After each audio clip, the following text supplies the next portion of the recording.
أعوذ بالله من الشيطان الرجيم بسم الله الرحمن الرحيم الحمد لله الصلاة والسلام على رسول الله وعلى آله وأصحابه ثم أما بعد السلام عليكم ورحمة الله وبركاته برادران و خواهران و شنوندگان و بینندگان محترم، الحمدلله که ما و شما از کتاب بناء الاطفال مختصر بناء الافعال، از این کتاب، از کتاب بابهای صرفی یک درس گرفتیم، یعنی باب یکم رو گرفتیم و امروز باشد انشاءالله الباب الثانی، باب دویم را خواهیم گرفت.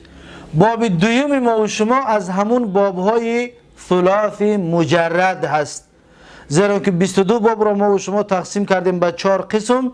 6 قسم اولش ثلاثی مجرد بود.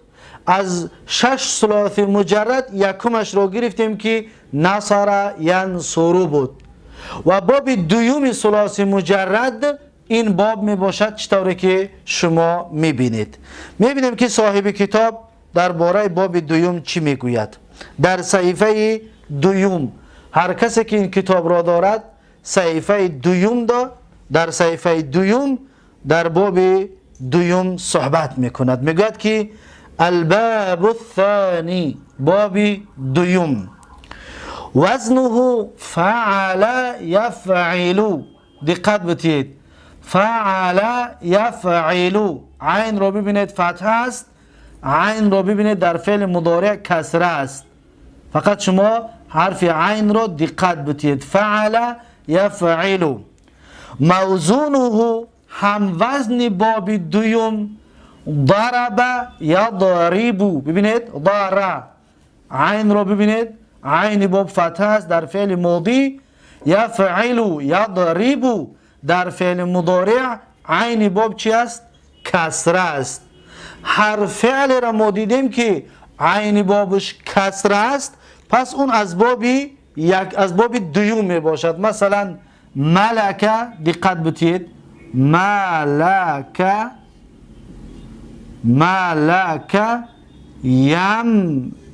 یملکو.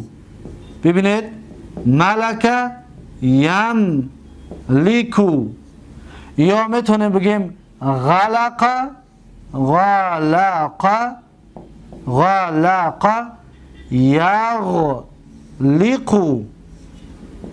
یغلقو. پس اینها هم از باب چی هستند؟ از باب یکم هستند. از کجا فهمیدیم؟ دقت بتید، صاحب کتاب میگوید و علامته. اکنون ما از کجا دانستیم این از باب دوم است؟ همه اینها از باب دوم است. از کجا فهمیدیم از باب دوم است؟ میگن نشانه باب دوم، علامت و نشانهش همین است که ان یکون عین فعله مفتوحا فی الماضی. میگه فعل ماضی را ببین، عین بابش مفتوح است، فتحه دارد. ببینید عین، فعل ماضی را ببینید، عین باب مفتوح است. فعل ماضی را ببینید، عین باب مفتوح است. و فعل ماضی را همچنین ببینید، عین باب چی است؟ مفتوح است. عین باب چی است؟ مفتوح است. غلق. پس ما دیدیم عین باب در فعل ماضی مفتوح است. یکم. و مکسورا فی المضارع. اکنون فعل مضارع ببینید عین باب کسره دارد. ببینید یفعی، عین باب کسره. یضرب، عین باب کسره. یملکو، عین باب چی است؟ کسره. یغلق، عین باب چی است؟ کسره. پس اینها هم از باب چی هستند؟ از باب دوم. دقت بتید، از باب دوم. عین باب در فعل ماضی مفتوح است، در فعل مضارع مکسور است، می شود باب دوم، می شود از باب دوم. اکنون میگوید و بناؤه، یعنی که ساخت باب دوم برای چی است؟ ساخت باب دوم همچنین به مثل باب یکم ایضا للتعدیه غالبا به معنای متعدی می آید باب یکم، باب دوم. و قد یکون لازمه، گاهی لازمیت به مثل باب یکم است، یکم فرقیت ندارد بینایش، یعنی بعضی وقت متعدی می آید بسیار وقتا، بعضی وقتا لازم می آید. اکنون مثالش در می آورد، میگوید که ضربه، دقت بتید، میگوید که این مثالی چی است؟ متعدی است. ضربه زیدون زیدون عمرن. ببینید عمرن، این فعل چی است؟ ضربه فعل متعدی است. از کجا فهمیده متعدی است؟ زیرا که مفعول بهی دارد، به خاطر آنه که مفعول بهی دارد این ضربه فعل چی است؟ فعل متعدی است. ضربه فعل ماضی، ضربه یعنی زد، زیدون کی زد؟ زید زد. کی را زید؟ عمر را زد. پس عمر مفعول بهی ضربه هست. این فعل متعدی. و فعل لازم و مثال لازمی، صاحب کتاب برای لازم مثال میارد، میگوید که جلسه، دقت بتید، جلسه زیدون، جلسه زیدون. پس جلسه فعل لازم است. از کجا فهمیدیم لازم است؟ از همینه که مفعول بهی ندارد، به مثل ضربه مفعول بهی که ندارد فعل لازم است. پس جلسه زیدون، نشست زید، واقع شدگی است نشستن در بالای که در بالای زید. چطوری که در اینجا همون قاعده درس گذشتگی ایستادگی است، یعنی اینو باید شما حفظ کنید. فعل متعدی چی است؟ هو ما یتجاوز الفاعل الى مفعول به، یعنی فعل متعدی است که فاعل رو گذشت و به مفعول به رسید. ببینید با مفعول به در رسید، لیکن این جلسه فاعل را نگذشته است. ببینید فاعل را نگذشت، بلکه در بالای کی واقع شد؟ در بالای فاعل. بعدم خاطر میگه هو ما لم یتجاوزی، یعنی فاعل را نگذشت. ببینید نگذشت الى المفعول به، به مفعول به نگذشت، بل وقع فی نفسی، بلکه در خود فاعل واقع شدگی است. مثلا مثالش ببینید، ضرب زد، کی زد؟ زید. کی را؟ عمر را. پس زدن شتا در بالای کی واقع شدگی است؟ شتا کی خورد؟ عمر شتا خوردگی است. زید زننده است، لیکن عمر شتا خوردگی است، یعنی زدن در بالای امر واقع شد. زدن در بالای امر واقع شد، اینا میگن مفعول به. اینا چی میگن؟ فاعل. این فاعل است، این مفعول به. زدن در بالای مفعول به واقع شد. اما نشستن که نشست، کی نشست؟ زید نشست. زید خودش نشست، یعنی نشستن در بالای دیگه کس واقع شدگی نیست، بلکه زید خودش نشست. پس این مفعول به ندارد، این فعل چی است؟ فعل لازم. پس ضربه از باب دوم است، متعدی. جلسه از باب دوم است، متعدی. پس جلسه میگیم یجلسو، زیرا اینکه عین بو باید کسره باشد. یجلسو، اگر یجلسو بگوی غلطه، یجلسو بگوی غلط است، باید بگوی یجلسو. این هست باب دوم از 22 باب صرفی. اکنون اعراب همین کلمه ها را کردگی هستیم. ضرب فعل ماضی مبنی علی الفتح، در اینجا نوشتگی است. فعل ماضی مبنی علی الفتح لا محل له من الاعراب. زید فاعل مرفوع علامت رفع الضمه الظاهره. عمرا مفعول به منصوب و علامت نصب الفتحه الظاهره. با همچنین جلس فعل ماضی مبنی علی الفتح لا محل له من الاعراب. زید فاعل مرفوع علامت رفعه الضمه الظاهره. این مفعول به ندارد، زیرا که این فعل چی است؟ فعل لازم است. پس این اعراب چطوری گفتیم که این اعراب اصلا از علم نحو است، لیکن در صرف بنده در اینجا جاش کردم.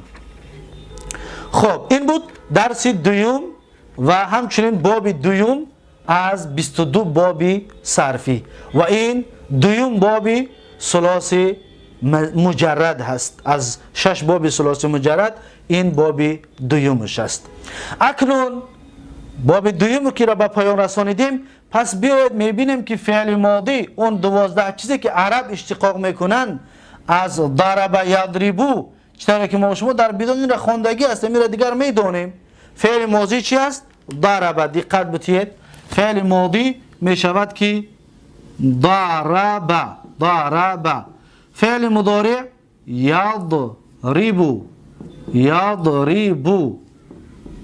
اسم فاعل ضارب، همون چیزی که در بدون خوندگی بودیم همون چیزا. اسم مفعول مضروب، ببینید مضروب. فعل جهد لم يضرب لم يضرب لم يضرب. فعل نفي لا يضرب لا يضرب. امر باشد يضرب يضرب. نهی باشد لا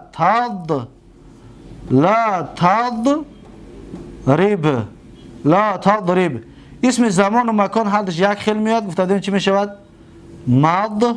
ببینید مضرب بر وزن مفعول مضرب.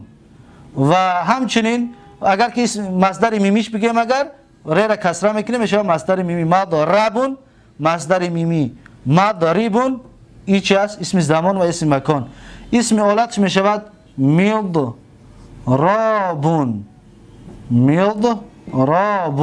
بر وزن مفعول. اسم تفضیلش میشود اضرب